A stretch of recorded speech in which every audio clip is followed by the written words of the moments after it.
advisor working with our personal wealth clients here at the advisory group. And my name is Margaret Hiller, and I'm also a senior advisor. I work with personal wealth clients and also institutional accounts. Margaret and I are really excited to put on this webinar on this topic that is really meaningful to us, women and money. We all come from our own experiences with this subject, and we feel that it's really important to raise awareness about some of what we observed and learned over the years. We want to say right at the start that we know that there are many very financially savvy women out there, including many of our clients and listeners. When we talk in this presentation, we are speaking more broadly and about our general observations, so it's not meant to be a critique by any means, but really just an opportunity to make progress for the future. Today, we're going to talk about how women may relate to money issues differently than men, and importantly, why women should feel more confident to engage around money and finance.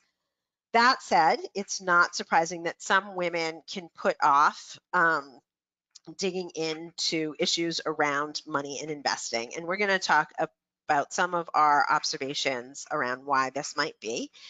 And although research shows women are very good, who do invest are very good at it, our financial systems and investments were largely created by men, and it remains a male-dominated industry today. So without more women in decision-making roles overall, both personally and professionally, it may not meet the needs of women investors as well as it should. Actually, when I became a certified financial planner in the early 1990s, women made up a very small percentage of those with the certified financial planner designation. I believe it was around 20% at the time. And at the time, I assumed that this would be changing in the coming years. So I was really discouraged to learn recently that in all of these years, the numbers haven't changed that much. In 2022, women made up only about 24% of certified financial planners, and our representation among all advisors is even lower, so closer to 10% of advisors, financial advisors overall. And another really discouraging statistic that came out recently is that millennial women are more likely to let men lead their financial decisions even than their mothers were. So 59% of women between the ages of 20 and 34 let their spouses take the lead on long-term financial decisions, compared to 55% of women over 50. You would hope we would have made some progress there too. But it's really important for many reasons that we'll discuss for women to be more in control of their financial lives. And from my perspective, over the years, as some of you know, I've conducted many education sessions with young 401k plan participants. And I've also had occasion to put on financial literacy sessions for high school students. And each time I interact with these teenagers and young adults, I am surprised to see anecdotally that some of the gender stereotypes around money persist today, even in this younger generation. The boys on the whole are more interested in the subject than the girls, and sometimes they come with more baseline knowledge. I often ask them who in their family pays the bills, and often it's the mother. But then if I ask who handles the investments, the answer is more often than not the father.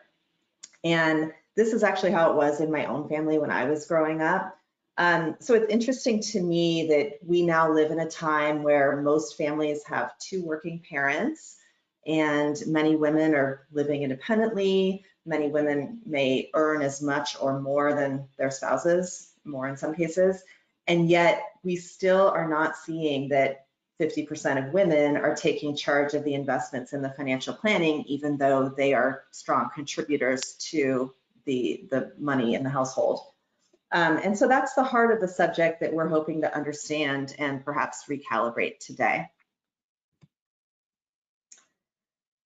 So first, on the subject of relationship with money, everyone has a story about how they were raised with regard to money. Some came from families that struggled financially. Others may come from families that earned enough and demonstrated very disciplined habits about saving and spending. Others may come from families that always lived beyond their means, even though they had, that they earned what should have been enough. And then there are families that come from wealth, people that were raised wealthy. Some families viewed money as a sign of status. Others lived a very modest life that doesn't show how wealthy they were. Perhaps they were very wealthy, but lived more modestly. Some come from families that taught their children how to invest, and others grew up with no foundation on the topics at all. Cultural differences can also play a role. Since some cultures are more open about money than others. It's interesting to note that Fidelity's new Fit Women study found that the majority of women avoid financial conversations because they believe that it's either, quote, too personal or too uncomfortable to discuss, even with those close to them. Money is generally not considered something to talk about in polite company.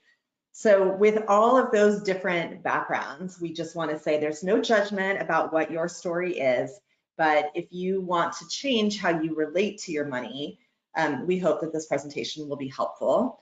It's important because according to McKinsey, a recent McKinsey study, women will control $30 trillion by the end of this decade, up from $10 trillion today. And as I touched on earlier, one of the persistent themes when we look into why women are less involved in investment and financial planning than men is a lack of confidence in engaging in financial matters. So this is a survey conducted by FINRA, which is a financial regulatory body, and it found that 71% of men think they have a high level of investment knowledge, compared to just 54% of women. So when it comes to decision making, 49% of men feel comfortable making investment decisions for themselves, but only 34% of women do. So almost 2/3 of women are not comfortable making investment decisions. So since this is self-reported, it's hard to tell whether men's knowledge level is actually greater or they just have more confidence that they have financial knowledge. But there's a notable difference in investment confidence between men and women, even when we control, or when these studies controlled for education, income, and investment wealth. So there's actually several studies show this strong link between investment confidence and knowledge. So increasing your investment confidence may influence the investment knowledge gender gap that we see.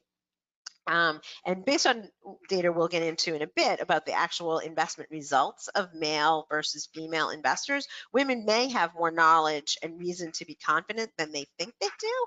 But for now, this lack of confidence can be an obstacle to a successful investment experience for women.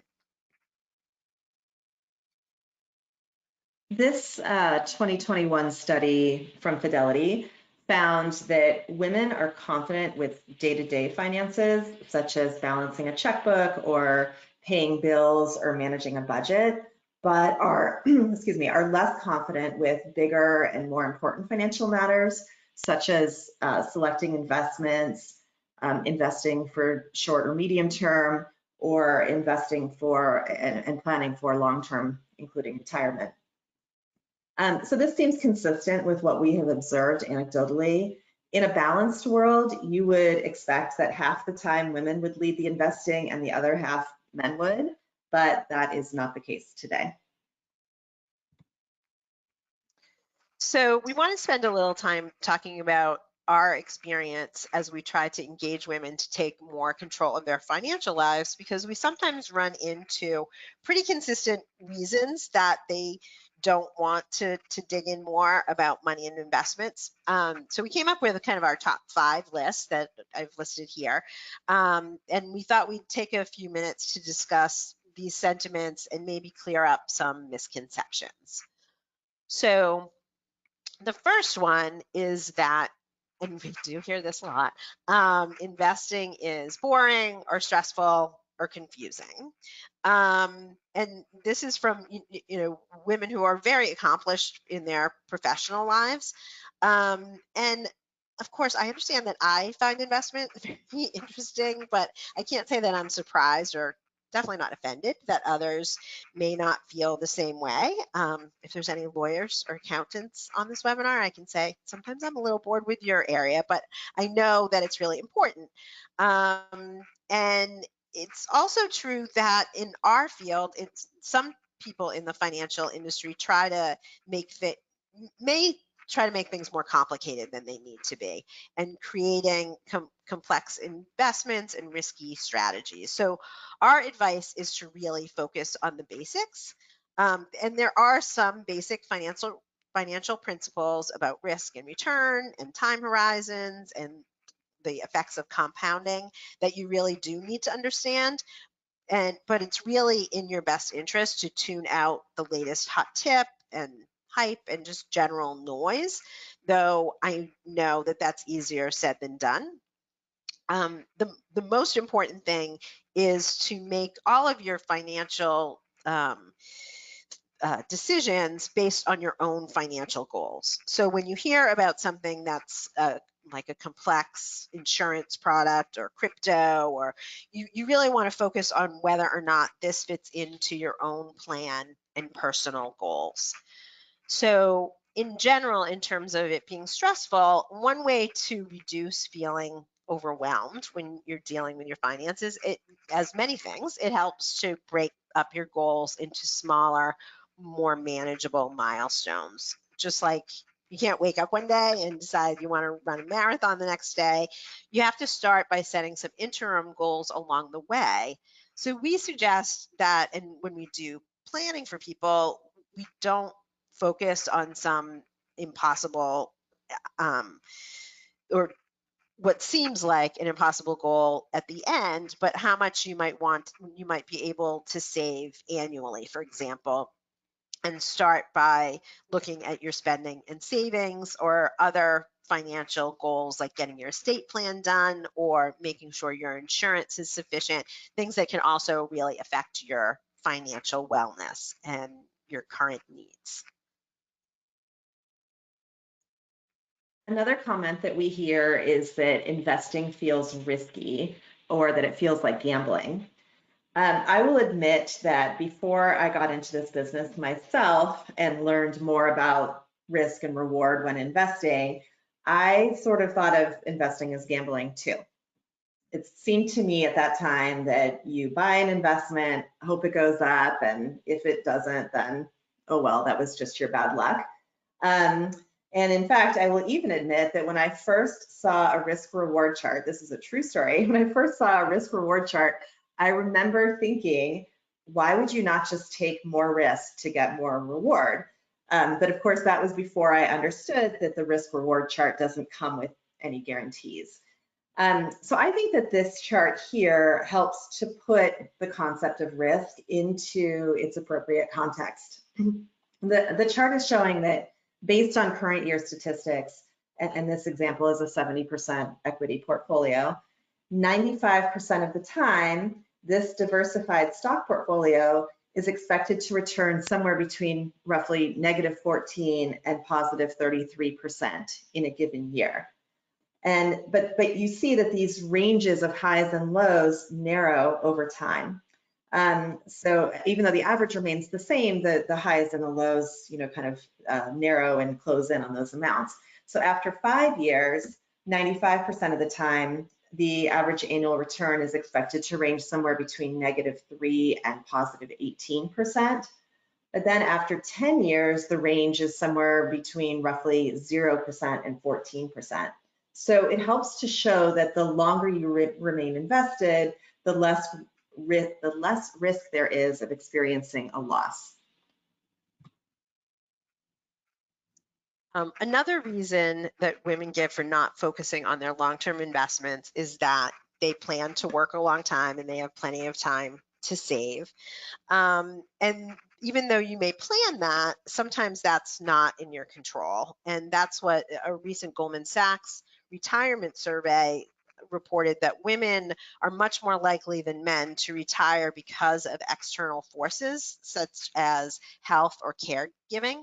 And in many cases, we know that women are still primary caregivers, so they may be called on to take care of a parent or ill spouse, ill children, or even grandchildren, or just take care of grandchildren. The study found that more than 60% of women retired earlier than planned, and 66% of women retired for reasons that were not within their control. So since women are already less prepared for retirement generally, sometimes due to taking time off to raise children or choosing a less lucrative career path to raise their families, or just ongoing pay inequity. So it's really an important issue, um, because you may not be able to work as long as you expect, and that will really place more pressure on your savings to last even longer than expected. We've also observed over the years that some women tend to ignore their investments and their financial planning because they figure that they earn a strong income and therefore it will hopefully work out okay. But the reality is that solid financial planning is not just about how much you earn. It's really, how much you save versus what you spend. So the prudent planning also prepares you for longevity and also for unexpected setbacks or emergencies. We've also noticed a shift in how people think about their money and investing when they retire. So it's one thing to experience an investment loss when you're working and you feel that you can work and you can earn it back if needed. But it's quite another when you reach retirement and no longer have a paycheck coming in, perhaps, or probably have no income coming in besides Social Security. And so the money that you have in your investment portfolio has to last the rest of your life. We've observed that that is something that, there's really a change in mentality when people reach that point. It's hard to adjust psychologically to the idea of not earning a paycheck, especially when there's so many unknowns about how long you might live and what your healthcare costs might be later in life. So our advice is that it's best not to assume that your current strong earning power is going to smooth over any shortcomings in your investment strategy or your financial plan. The more that you're proactive about devising a plan and preparing for these contingencies, the better off you will be. And then some just say that they will let their partner handle it. And, this can sometimes be part of an explicit or not so explicit breakdown of responsibilities within your relationship that, as we saw before, like women might handle the internal budget of the house, but men handle the long-term investment. But really, your money matters are so vital to your overall well-being that it really can't be fully delegated to someone else. And these are some results of a 2-year survey run by UBS, where they, found, as we talked about earlier, that 85% of women handle day-to-day finances, but still 58% of women, and that's worldwide, say they defer to their spouses when it comes to long-term financial decisions. And then the discouraging statistic that I mentioned earlier, where 59% more millennial women defer to their partners to lead on financial matters, which is more than their mothers who are over 50, because women over 50, about 55% of those let their partners take the lead on finances. So we would have hoped to have seen those numbers improving and more millennials being engaged and not delegating that, but actually it's fewer. And in terms of letting your partner handle it, of course, the biggest risk is that you will not always have a partner. 76% of widows and divorcees said they wish they had been more involved in financial decisions when they were married. And that's probably because 74% of women discovered negative surprises after a divorce or death of a spouse. So even if your partner may be more involved in the planning and investing, it really is important that you are truly informed about the plans that affect you. One challenge with financial planning and investing is that it's increasingly common for people to live well into their 90s. So the retirement period can really last for 30 years or more. It's interesting to note that life expectancy in the US and around the world steadily increased for many years, but it has suddenly unexpectedly declined in the US, at least for 2 years in a row. This statistic is somewhat misleading if you dig into it. So as the chart shows, and this chart is showing the US in the red line, and then comparable countries and what their average life expectancy is in the gray. So this chart is showing that life expectancies declined around the world in 2020 due to COVID, and then declined for a second year in the US, but increased in other similar countries around the world in 2021. This chart doesn't really tell the whole story though, because it's only speaking to life expectancy at birth. So life expectancy changes as people age.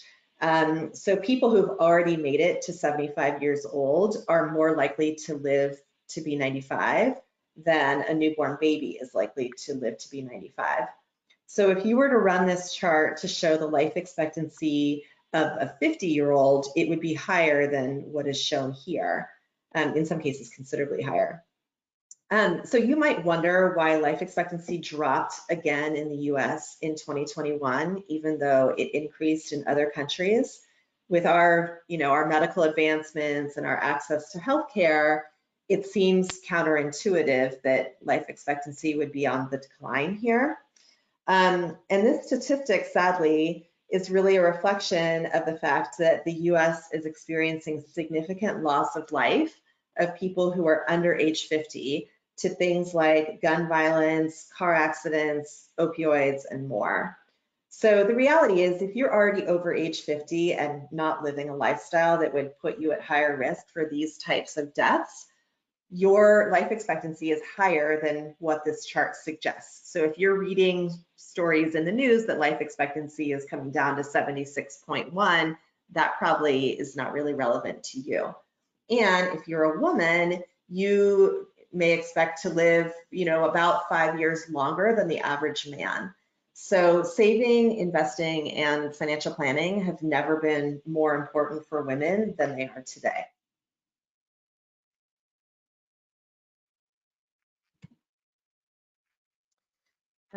So one of the more interesting things in research that we find is that for all the lack of confidence and self-identified lack of knowledge, women who do invest have been shown in several studies to be better investors than men.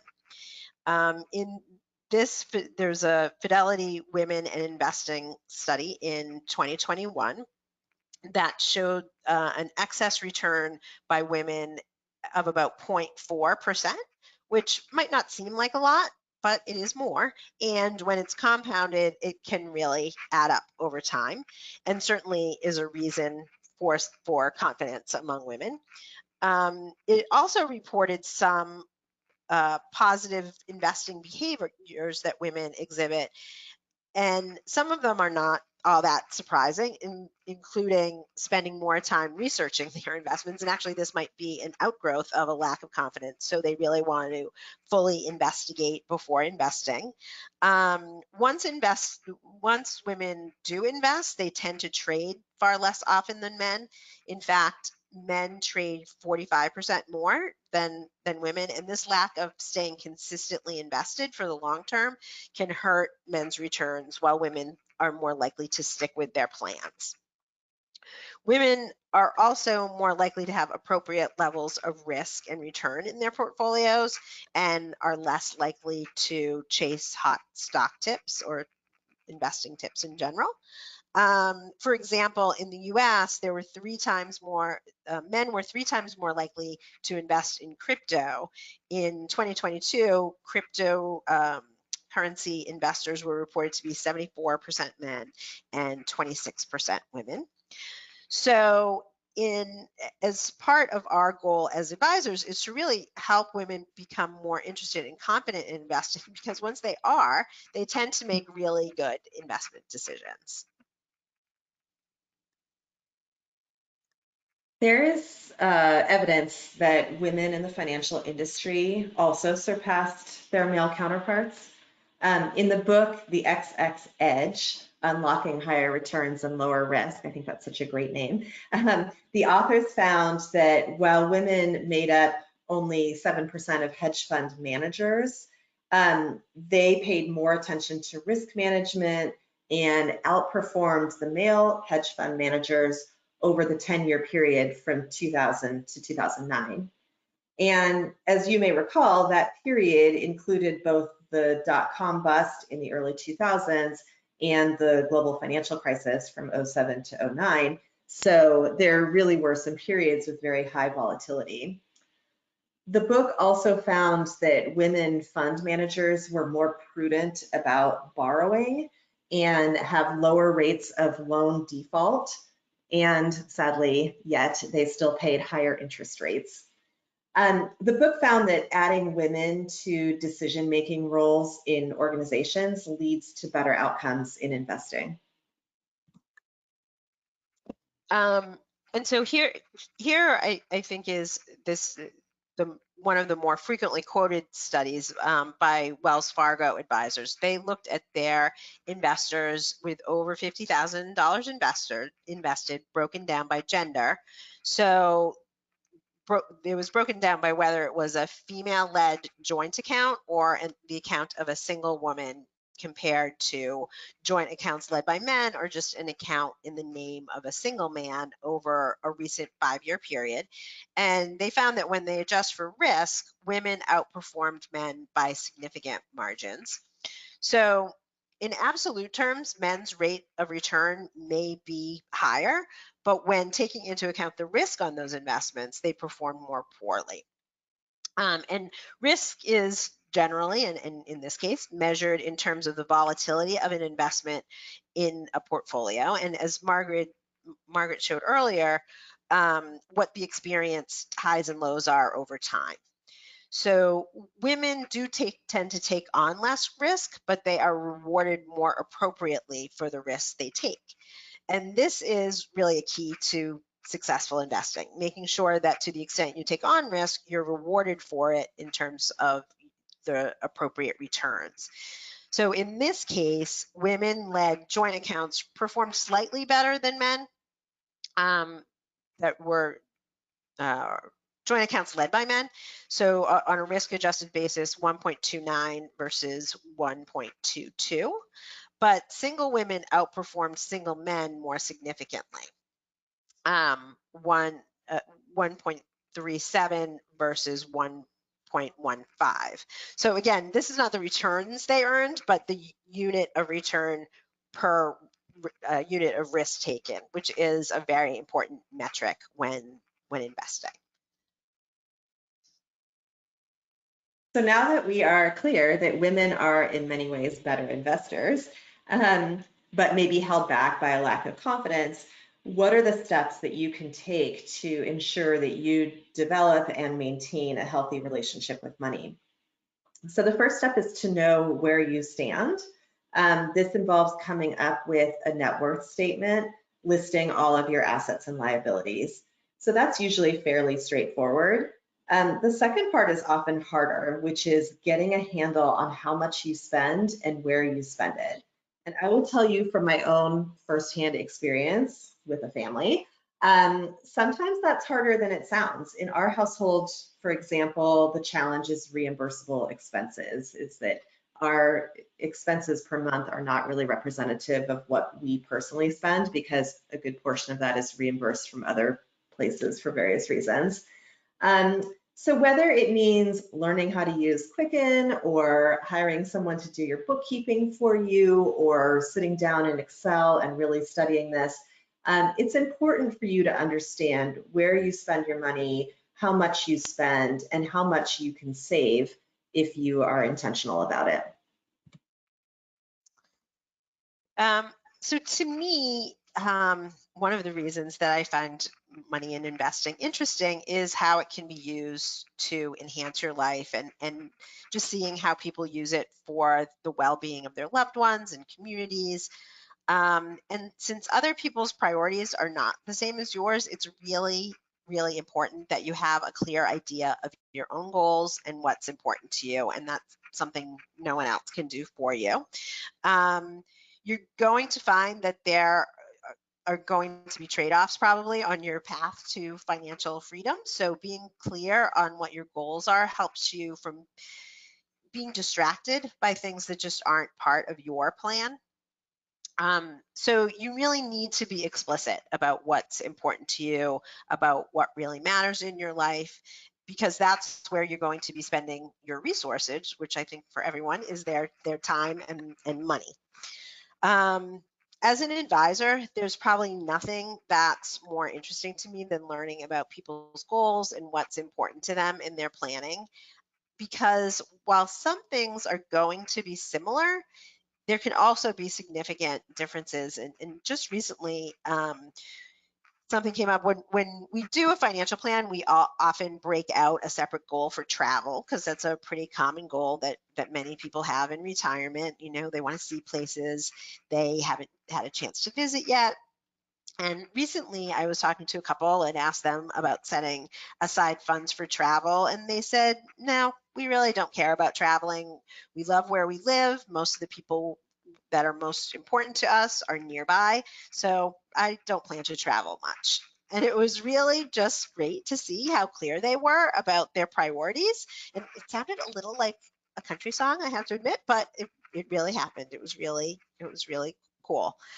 Um, and so this is kind of defining your goals and making money a way to enable that life that you want to live is really at the core of why we want um, we want people to be focused on that and ignore media influences or even your own friends and family and what they think your goals should be, and just keep your eyes on your own paper, tend your own garden, and being really focused on that increases your chances of making your goals a reality. The 2021 Fidelity study found that women who do these 5 things feel more confident about their ability to save for future goals and make investment decisions. So the 5 things are to invest consistently out of every paycheck, to use diversified investments such as mutual funds and ETFs. In other words, don't try to become a stock picker. To take a long-term approach to investing, since that helps you maintain perspective during the volatile times. And then to start early, which of course there's no going back now and changing when you started, but this is a lesson for children or others around you, friends and family, to start saving early. And to make time to educate yourself about the economy and personal finance topics. It's important to just let go of any preconceived fears and assumptions that you have about investing that may be holding you back. We've included a few educational resources here since it really can be hard to separate the wheat from the chaff when it comes to investment information. Of course, there's our blog, which is called Insights and is on our website at advisorygroupsf.com. We also think a good source of just general information is Investopedia. It can go in depth on some more complicated issues and generally has accurate and clear explanations. I would avoid Chat GPT for now with your investment questions because I've tested it myself. And there is some good information, but some that's questionable. And, you know, some people wouldn't be able to tell the difference.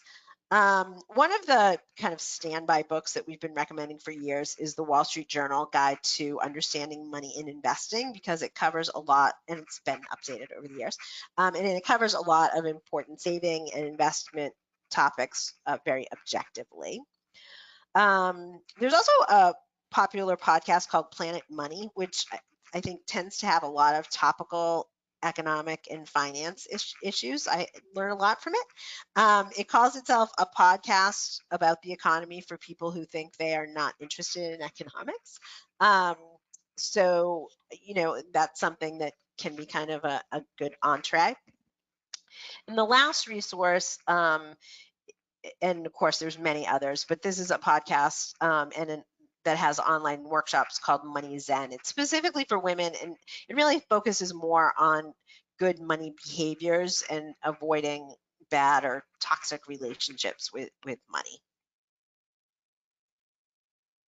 So with your goals defined and your current situation illuminated and your financial knowledge increased and your confidence about these subjects greatly improved, it's now time to put it all together and develop a plan for success.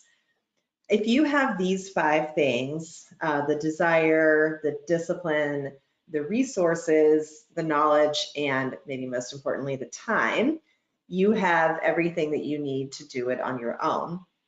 However, if you have several of these requirements, but you are missing others, you may find that it makes the most sense to hire an expert. So this is where Lisette and I can help. We pride ourselves on being approachable to female investors in particular, and we really enjoy the process of working with clients and helping them gain clarity about their finances, and also educating them and consulting with them on these topics. So if you or someone you know could benefit from professional help, please, of course, do not hesitate to reach out to us. Thank you so much for joining us today. Margaret and I want to encourage you to contact us if you have any questions at all, or if we can be any of assistance with any of the items we discussed. If you have any questions, I don't see any questions online right now, but if you have any, of course, reach out to us directly and we'll be happy to chat. Thank you so much. All right. Thank you, everyone. Take care.